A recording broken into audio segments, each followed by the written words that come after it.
Good morning. Today we'll talk about dual nature of matter.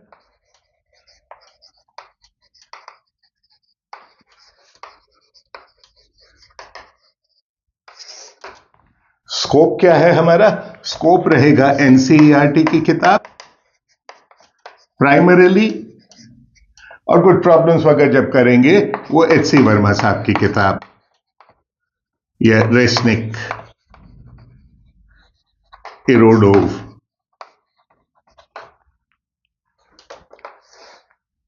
Like I said, ये class 12 पास students के लिए है या बीएससी स्टूडेंट्स के लिए है। कुछ इंटरेस्टिंग बातें करेंगे। I assume you have studied all of this, पहले कहीं ना कहीं पढ़ रखा है।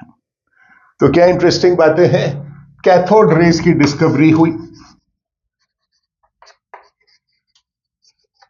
कब हुई? ये हुई करीब 1870 से 80 के बीच में।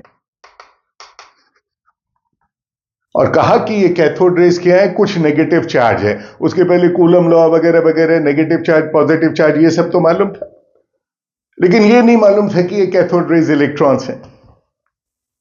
उसके बाद 80 से 90 के दशक में और कई इंटरेस्टिंग डिस्कवरीज हुई। क्या? सबसे बड़ी ये कि कुछ मेटल्स होते हैं, कुछ धातु हैं, वो नेगेटिव चार्जेस को एमिट कर देते हैं।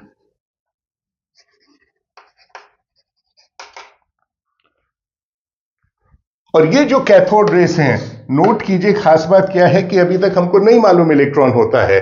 तो ये कैथोड रेस या जो नेगेटिव चार्जेस एमिट कर रहे हैं मेटल्स, इन सब को जो भी चार्ज आए उनको इलेक्ट्रिक और मैग्नेटिक फील्ड में लगा के उनका E/m मेजर किया गया कि कुछ चार्ज तो है, और वो चार्ज डिसाइड करेगा फोर्स कितना है, और उस फोर्स के अंदर वो रिस्पॉन्स कैसे करेगा, वो उसका मास डिसाइड करेगा।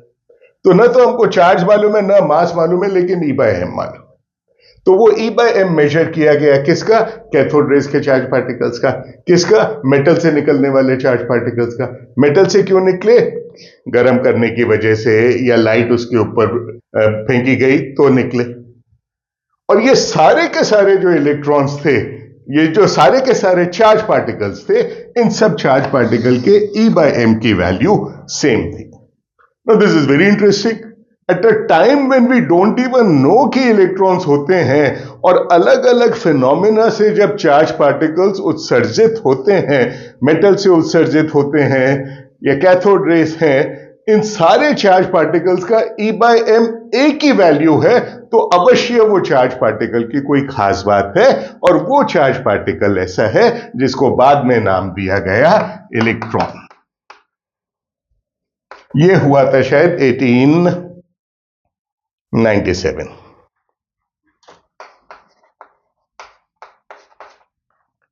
तो नोट रहे कि जो इलेक्ट्रोमैग्नेटिज्म में भी कभी पढ़ा था, मैक्सवेल्स इक्वेशन वगैरह वगैरह, सब कुछ आ गया बिना इलेक्ट्रॉन की डिस्कवरी किए, है ना। तो this is what is beautiful, the fact कि E/m की वैल्यू सबके लिए सेम है, that is a remarkable fact. तो एक बार जब इलेक्ट्रॉन्स की डिस्कवरी हो गई, या इलेक्ट्रॉन्स आइडेंटिफाई हो गए कि ये चार्ज पार्टिकल्स इलेक्ट्रॉन्स हैं, उसके बाद मेटल जब एमिट्स इलेक्ट्रॉन्स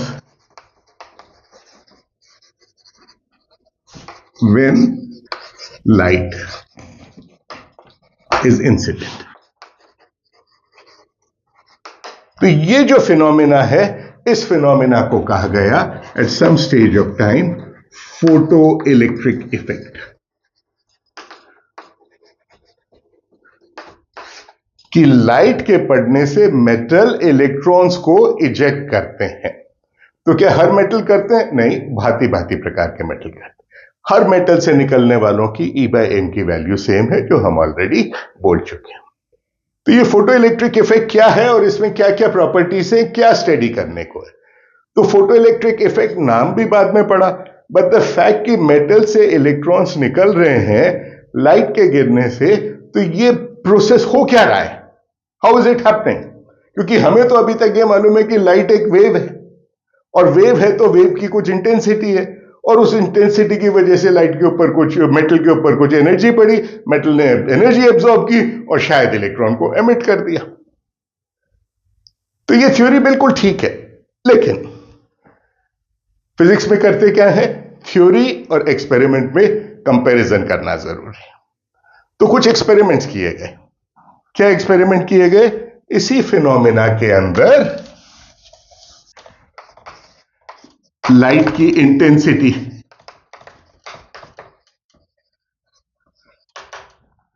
तो देखा लाइट की इंटेंसिटी बदल दी, और फिर देखें इलेक्ट्रॉन एमिशन पे क्या होता है।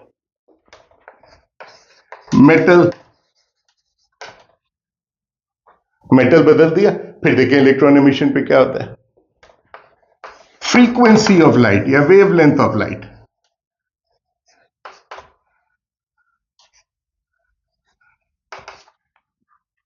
फिर देखें क्या होता है। तो ये एक्सपेरिमेंट किया किस पे? ये एक्सपेरिमेंट बड़ा आसान है। वो क्या है कि एक हमने यहां पे लिया कैथोड, इस कैथोड के ऊपर कहीं से लाइट इंसिडेंट है और ये इलेक्ट्रॉन्स एमिट करता है। ये मेरा एनोड है,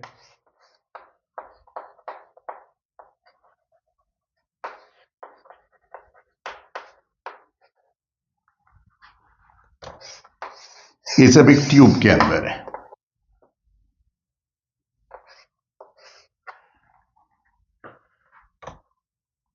अब एनोड को हमने पॉजिटिव पोटेंशियल दे दिया विद रिस्पेक्ट टू कैथोड, इसमें से इलेक्ट्रॉन निकला। ये इलेक्ट्रॉन निकलेगा तो क्या करेगा? यहां तक पहुंचेगा, और यहां तक पहुंचेगा तो सर्किट पूरा हो गया, सर्किट में करंट आएगा। तो ये पोटेंशियल क्या है? इस पोटेंशियल को मैं रेजिस्टेंस वेरी करके इन दोनों के बीच का पोटेंशियल वेरी कर सकता हूं। यानी चौथा फैक्टर जो मेरे पास है वो ये है, पोटेंशियल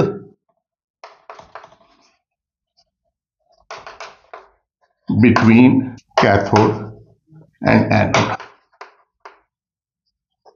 शुरुआत तो की ये पॉजिटिव दे रखा है, लेकिन मैं इसको नेगेटिव भी कर सकता हूं। तो इस एक्सपेरिमेंट में क्या क्या वेरी कर सकता हूं मैं?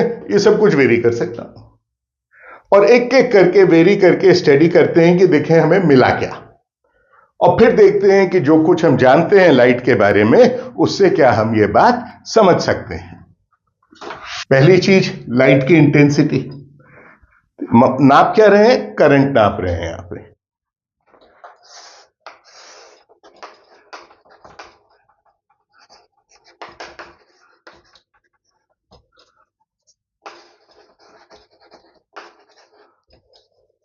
और यहां क्या है? Photo current.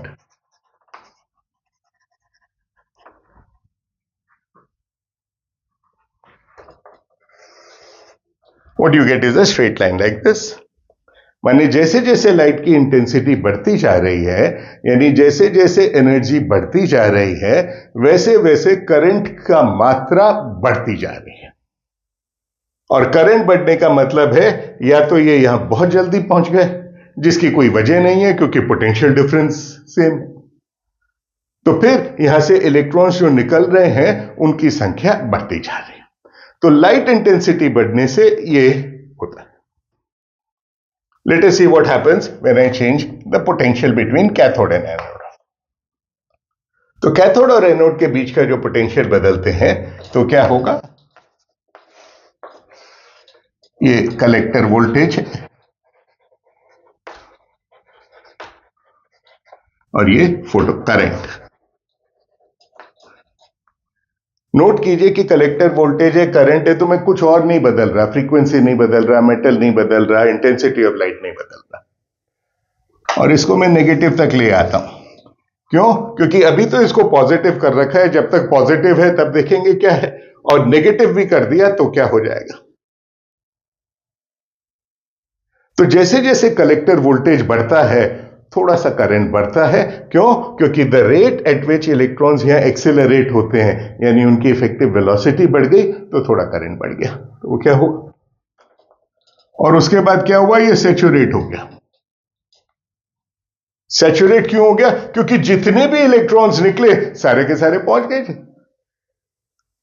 तो वोल्टेज बढ़ाने से इलेक्ट्रॉन्स निकलने की संख्या नहीं बढ़ती है, यहां पहुंचने का टाइम है वो फिक्स हो गया, और ये आपके पास करंट सैचुरेट हो गया। बट व्हाट हैपेंस यदि मैं कलेक्टर वोल्टेज को नेगेटिव कर दूं? नेगेटिव कर दूं माने ये पॉजिटिव कर दिया, ये नेगेटिव कर दिया,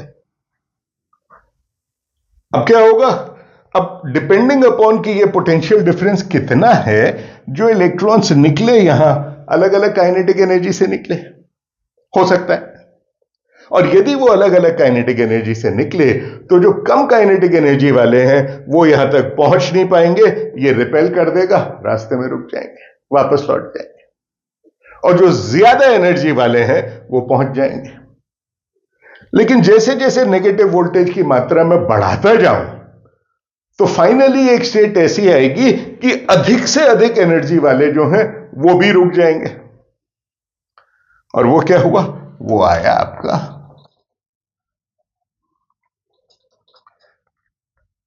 तो ये जो वैल्यू है इसको हम कहते हैं V0, या इसको हम कहते हैं स्टॉपिंग पोटेंशियल, कि इस पोटेंशियल पे जो कि नेगेटिव है, नेगेटिव मतलब कैथोड के मुकाबले नेगेटिव, जितने इलेक्ट्रॉन्स बाहर निकले कोई भी नहीं पहुंचा, सब रुक गए, इसलिए करंट जीरो।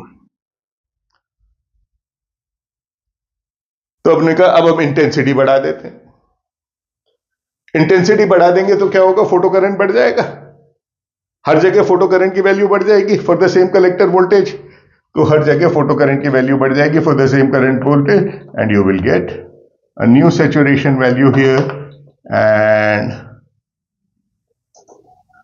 नेगेटिव करते जाते हैं। यानी स्टॉपिंग पोटेंशियल सेम आता है जब तक फ्रीक्वेंसी सेम है और मेटल सेम है। और बढ़ा दीजिए,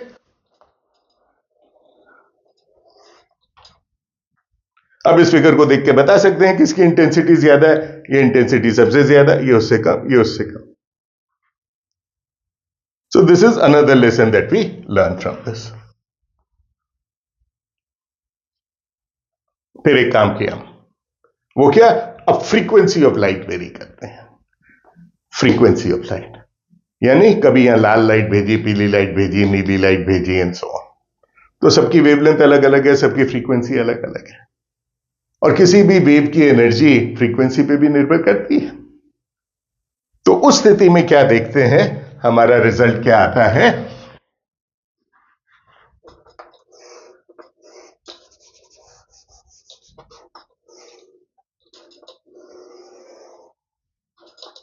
इंटेंसिटी फिक्स है, फ्रीक्वेंसी चेंज कर रहे हैं सिर्फ। As a result, for a given frequency, this is what I get. This is, let me say, frequency ν1। फिर एक दूसरी फ्रीक्वेंसी पे किया। जब दूसरी फ्रीक्वेंसी पे किया तो क्या हुआ? मेरा जो स्टॉपिंग पोटेंशियल है वो और यहां पे आया, और सैचुरेशन करंट जो है वो तो यहीं गया। तो this is frequency ν2, and then I have something at frequency ν3, again something. तो अलग अलग फ्रीक्वेंसी की जो लाइट है उससे अलग अलग वैल्यू आती है स्टॉपिंग पोटेंशियल की, यानी उस पोटेंशियल की जहां पर एक भी इलेक्ट्रॉन यहां तक नहीं पहुंच पाता है। यानी जितना ज्यादा फ्रीक्वेंसी है, इस केस के अंदर मेरा ν3 is greater than ν2 is greater than ν1। तो मैं क्या पाता हूं? मैं ये पाता हूं कि जितनी ज्यादा फ्रीक्वेंसी है उतनी ज्यादा काइनेटिक एनर्जी इलेक्ट्रॉन की, और उसको रोकने के लिए उतना ज्यादा स्टॉपिंग पोटेंशियल चाहिए। अब एक चीज और बची,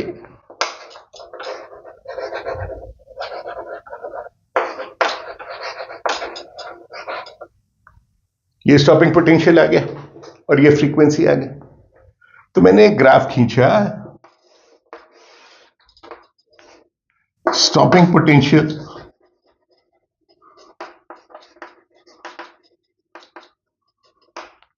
as a function of frequency.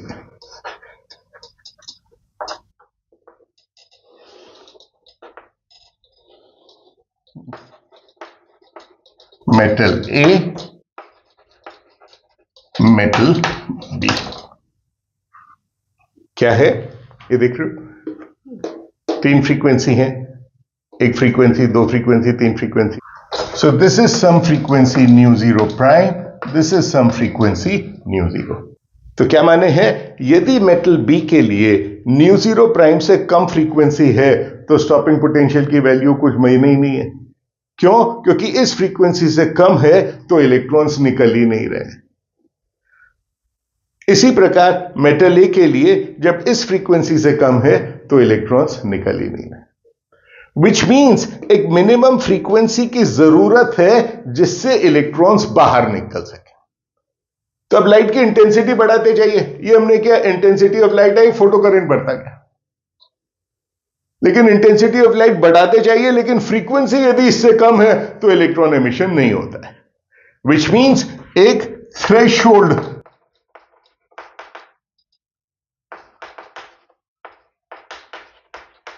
Frequency है।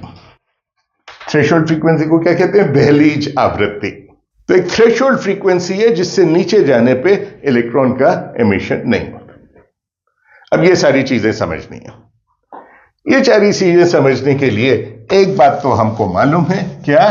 कि यदि लाइट एक वेव है तो उसकी जो इंटेंसिटी है, that intensity is given as some factor half c epsilon 0 E0 square, where E0 is the amplitude of the electric field. और टिपिकली घर में जो 50, 60, 100 वॉट का बल्ब होता है, वो बल्ब लें तो उससे जो एनर्जी है, पावर जो है या इंटेंसिटी जो है, वो that is of the order of 1 watt per metre square. Obviously intensity distance के साथ चेंज होती जाएगी, लेकिन रफली मान लो 1 मीटर की दूरी पर एक कितना है, 1 की जगह 10 ले लो, डजंट मैटर। यदि ये इंटेंसिटी है और ये लाइट यदि कैथोड पर गिरती है, और कैथोड का एरिया क्या है? कुछ भी मान लो। यदि इलेक्ट्रॉन को बाहर निकलना है तो यानी एक एटम पे गिरनी चाहिए ये। यदि बड़े सारे एरिया पे 1 वॉट पर मीटर स्क्वायर हुआ तो इंडिविजुअल के पास तो थोड़ा थोड़ा थोड़ा थोड़ा थोड़ा पहुंचा ना। तो एटॉमिक डायमेंशन कितनी है? 10 to the power of -10 metre. So the energy incident on one atom or one molecule उस उतने से रीजन के अंदर, that will be 1 watt per meter into 10 to the power of -20 meter square, and this is joules per second.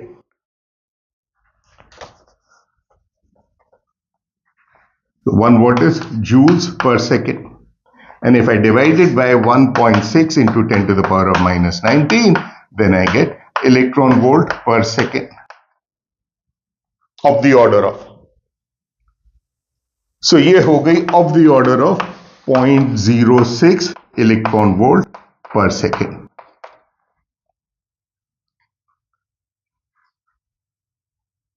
और इस stopping potential से जो हम उसको रोक पाए हैं, तो स्टॉपिंग पोटेंशियल को E से गुना कर दें तो हमें मालूम है this is the maximum kinetic energy of the electron, और वो वैल्यू आती है of the order of 1, 2, 3 electron volt. और एक एटम को या एक उसको कितनी एनर्जी मिल रही है? 0.06 इलेक्ट्रॉन वोल्ट पर सेकेंड। तो यदि 2 इलेक्ट्रॉन वोल्ट चाहिए तो 2 इलेक्ट्रॉन वोल्ट का मतलब है करीब 30 सेकेंड चाहिए। यदि 1 वॉट से कम हो, 30 सेकेंड चाहिए, 1 सेकेंड चाहिए, 1 घंटा चाहिए, डिपेंडिंग अपॉन क्या एक्चुअल हम इंटेंसिटी लेते हैं ऑफ दैट ऑर्डर। लेकिन इन सब एक्सपेरिमेंट्स में एक बड़ी इंटरेस्टिंग चीज मेजर की गई। वो क्या? वो ये कि जब लाइट इंसिडेंट होती है कैथोड पे, तो लाइट इंसिडेंट होने के बाद इलेक्ट्रॉन का एमिशन जो है वो कितना जल्दी है ना। Latest results are that time is less than or equal to 10 to the power of -9 seconds. उस वक्त भी मालूम था 10 to the power of -7, 10 to the power of -8 seconds. तो लाइट को यदि मैं वेव मानूं तो पॉसिबल ही नहीं है कि उसमें इलेक्ट्रॉन उत्सर्जन जो है वो इतनी जल्दी हो सकता है। और क्या है, लाइट को यदि मैं वेव मानूं तो ये थ्रेशोल्ड फ्रीक्वेंसी भी नहीं समझ में आती। क्यों? क्योंकि मैं वेव की इंटेंसिटी बढ़ाता जाऊं, टाइम तो एक इशू है, लेकिन इंटेंसिटी बढ़ा के लेजर यूज करके तो भी निकल जाना चाहिए, वो भी नहीं होता है। और यदि ये कुछ भी नहीं होता है तो इस फिनोमिना को समझें कैसे? इसके लिए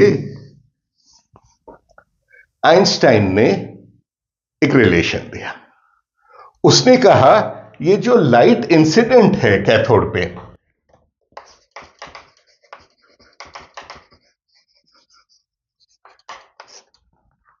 ये जो लाइट इंसिडेंट है ये कुछ इस तरीके से है कि इनको हम नाम दे देते हैं light quantum. These are packets of energy.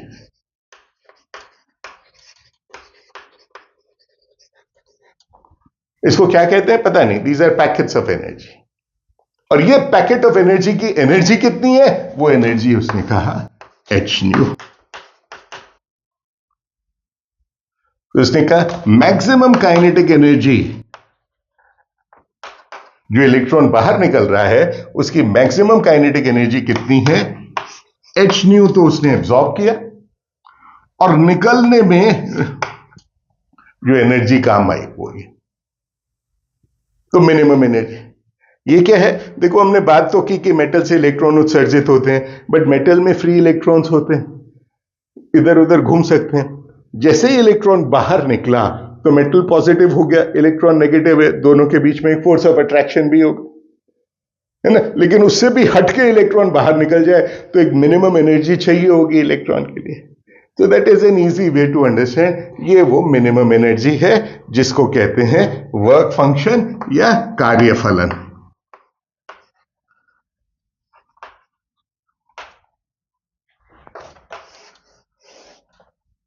ये क्या है, पैकेट ऑफ एनर्जी। इस पैकेट ऑफ एनर्जी का कोई नाम है ना। ये कब किया आइंस्टाइन ने, आई थिंक 1905-6 के आसपास। इसके लिए आइंस्टाइन को नोबेल प्राइज मिला।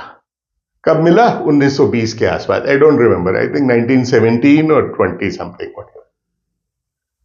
बट एक ये इक्वेशन यदि हम देखें तो ये सारे रिजल्ट समझ में आते हैं। इंटेंसिटी ऑफ लाइट बढ़ा दी, मतलब इनकी संख्या बढ़ती जा रही है और इसलिए खूब सारे इलेक्ट्रॉन्स बाहर आ रहे हैं, इसलिए ये हो गया। कलेक्टर वोल्टेज बढ़ाते जाओ, नेगेटिव कर लो, एक स्टॉपिंग पोटेंशियल आ गया। क्यों, क्योंकि यदि ये फ्रीक्वेंसी ऐसी है कि h nu is less than phi zero, तो काइनेटिक एनर्जी तो नेगेटिव नहीं हो सकती। तो यदि फ्रीक्वेंसी ये है कि वर्क फंक्शन से भी कम है तो ऐसी स्थिति के अंदर इलेक्ट्रॉन उत्सर्जन नहीं होगा। तो वो थ्रेशोल्ड फ्रीक्वेंसी की बात यहां है। और अलग अलग फ्रीक्वेंसी ऑफ लाइट के लिए हम अलग अलग स्टॉपिंग पोटेंशियल मिलता है। यदि लाइट की फ्रीक्वेंसी अलग अलग है तो मैक्सिमम काइनेटिक एनर्जी जो है that will also be equal to e into stopping potential. और हमने कहा फ्रीक्वेंसी के साथ साथ वो लीनियरली बदलता है, दिख रहा है ई इंटू वी एस, ये वी एस और ये न्यू लीनियर रिलेशनशिप। तो यहां क्या प्लॉट कर रहे हैं हम, यहां हम प्लॉट कर रहे हैं ई वी एस और as a function of frequency, और ये थ्रेशोल्ड फ्रीक्वेंसी आ गई। तो अब क्या हुआ, e V s is equal to h nu minus phi zero. ये जो स्लोप है, इसका स्लोप क्या देगा, e V s h nu, h की वैल्यू प्लैंक्स कांस्टेंट। और जब मैं न्यू को जीरो कर दूं तो वी एस की वैल्यू नेगेटिव हो जाएगी। इसको एक्स्ट्रापोलेट करें, ये हो गया आपका वर्क फंक्शन। तो उस मेटल का वर्क फंक्शन ये हो गया, मेटल बी का वर्क फंक्शन ये हो गया, एंड सो ऑन। क्या दोनों मेटल ए और मेटल बी के लिए स्लोप सेम रहेगा? स्लोप तो एच देता है, कांस्टेंट है, इसलिए स्लोप सेम रहेगा। इन सब चीजों का क्या माने हुआ, इन सब चीजों का यह माने हुआ कि लाइट को यदि मैं वेव मानूं तो फोटो इलेक्ट्रिक इफेक्ट के जितने भी रिजल्ट हैं वो मैं नहीं समझ सकता, इसलिए लाइट को मैं एक क्वांटम पैकेट ऑफ एनर्जी कहता हूं। आइंस्टाइन ने सिर्फ यही कहा। इट वॉज ओनली लेटर 1926 में somebody called it a photon. somebody मतलब somebody called G. Louis, chemist थे ये, इन्होंने उसको नाम दिया फोटोन। और उन्होंने क्या किया, फोटोन एक हाइपोथेटिकल एटम है, उतनी ही समझ थी उस वक्त, और उसको पैकेट ऑफ एनर्जी क्वांटम वगैरह कुछ नहीं कहा। उसने कहा जहां भी लाइट आती है तो कुछ ना कुछ रेडिएशन की बात होती है, तो ये हमेशा इन्वॉल्व हो जाता है। उसने उसको नाम दिया photon. Over a period of time सबने एक्सेप्ट कर लिया। आज की तारीख में हम सब इसको फोटोन कहते हैं। तो हम क्या कह रहे हैं, हम ये कह रहे हैं लाइट शोज पार्टिकल नेचर।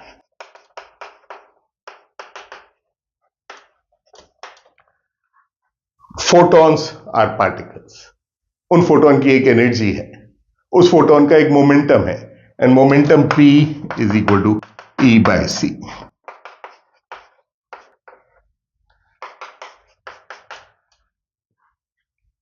और h की वैल्यू क्या है, h की value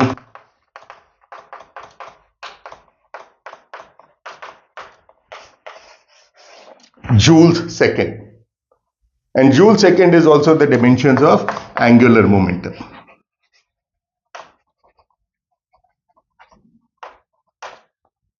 So Planck's constant is a value of angular moment. आप यदि सर्कल में घूम रहे हैं तो आपका एंगुलर मोमेंटम कितना होगा, आपका एंगुलर मोमेंटम होगा mass is 50 kilo 60 kilo, radius is मान लीजिए 5 मीटर, इंटू वेलोसिटी से 10 मीटर पर second, so 50 into 5 into 10, so this gives me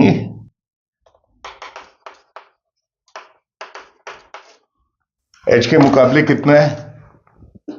तो क्या आपके एंगुलर मोमेंटम पे h का कोई फर्क पड़ेगा? ये h की वैल्यू इतनी छोटी है, ये किसने बनाई, नेचर ने। सर नेचर ने बनाई का क्या मतलब है, डिफिकल्ट। नेचर ने बनाई का यह मतलब है कि हम देखते हैं जो क्लासिकल फिजिक्स हम समझते थे उसके अनुसार ऑप्टिक्स में, इलेक्ट्रोमैग्नेटिज्म में हम इंटरफेरेंस, डिफ्रैक्शन सब समझ सके वेव नेचर मान के। लेकिन जैसे ही हम फोटो इलेक्ट्रिक इफेक्ट पे पहुंचे तो वहां पर एक नई फिजिक्स की जरूरत है जो कहता है light has particle nature and that depends upon the value of H. So what does that mean, that depends upon the value of H? एक और तरीका है इसको देखने का। Consider a 60 watt bulb. Consider उसमें से येलो लाइट आ रही है of the order of 6000 angstrom. Yellow light नहीं, ओके 5000 कर लो। अब मैं ये पता करना चाहता हूं कि लाइट यदि क्वांटम ऑफ रेडिएशन है या पैकेट्स ऑफ एनर्जी हैं तो उस बल्ब में से कितने फोटॉन्स निकलेंगे। तो वो बल्ब कितना है, 60 वॉट एनर्जी है। 60 वॉट एनर्जी है मतलब 60 जूल्स पर सेकेंड, और 60 divided by 1.6 into 10 to the power of -19, या जूल्स पर सेकेंड में है।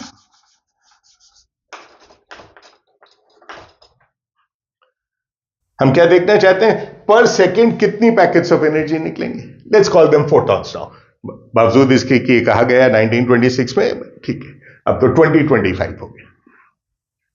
तो कितने फोटॉन्स निकलेंगे, वो नंबर ऑफ फोटॉन्स पर सेकेंड इज n, और एक फोटॉन की एनर्जी कितनी है, h न्यू। h न्यू माने c अपॉन लैम्डा।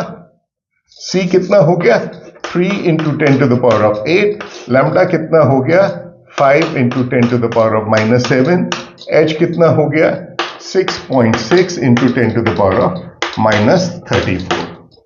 ये 8 और 7 15, 34 में से 15 गए, 10 to the power of -19। So n की वैल्यू कितनी हो गई, n की वैल्यू हो गई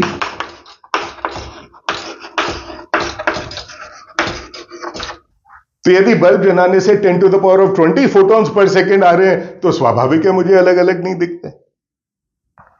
और एक सेकेंड के लिए कल्पना कीजिए कि h की वैल्यू नेचर ने ऐसी चूज की होती कि ये 10 टू द पावर ऑफ -14 होता,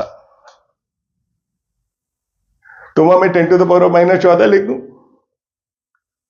10 टू द पावर ऑफ -14 लिखते ही क्या हुआ, number of photons is 1 photon पर सेकेंड, और उसकी एनर्जी कितनी होती, of the order of 1 joule और समथिंग। तो एक फोटोन आके पर सेकेंड गिर रहा है, साफ अलग अलग दिखता है।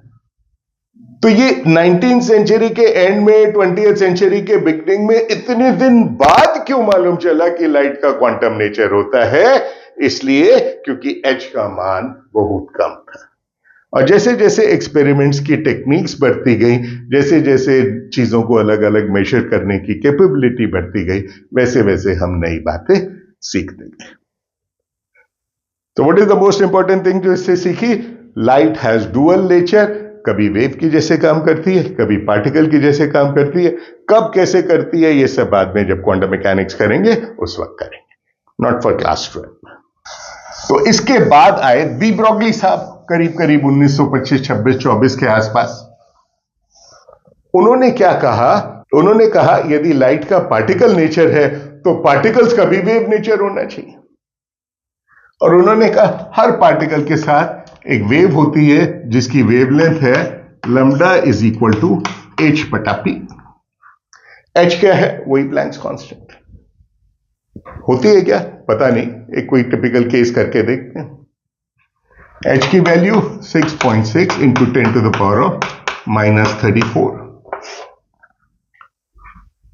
मोमेंटम, टेक अ बॉडी, कोई छोटी सी गेंद ले ली 50 ग्राम की, 10 मीटर प्रति सेकंड से फेंका, तो मोमेंटम कितना हो गया? 50 ग्राम का मतलब है 50 into 10 to the power of -3 into 10 metre प्रति सेकंड से फेंका। ये क्या हो गया? This will give me an answer in metres. So this gives me a value which is of the order of,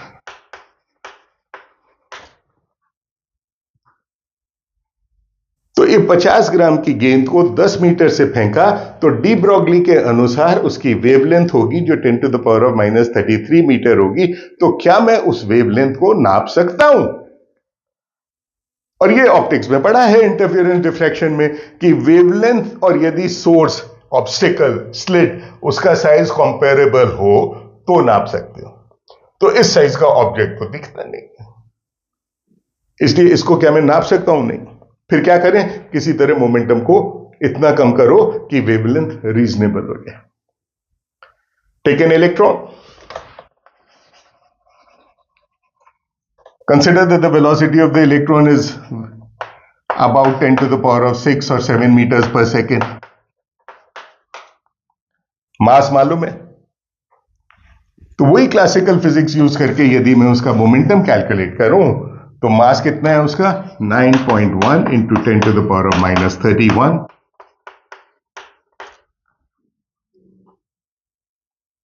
So this becomes about 10 to the power of -9 meters. So wavelength क्या हो गई? 10 to the power of -9 metre. Velocity थोड़ी सी कम कर दो, इसको 10 to the power of 6 कर दो, whatever, तो और कम हो जाएगी। हाँ,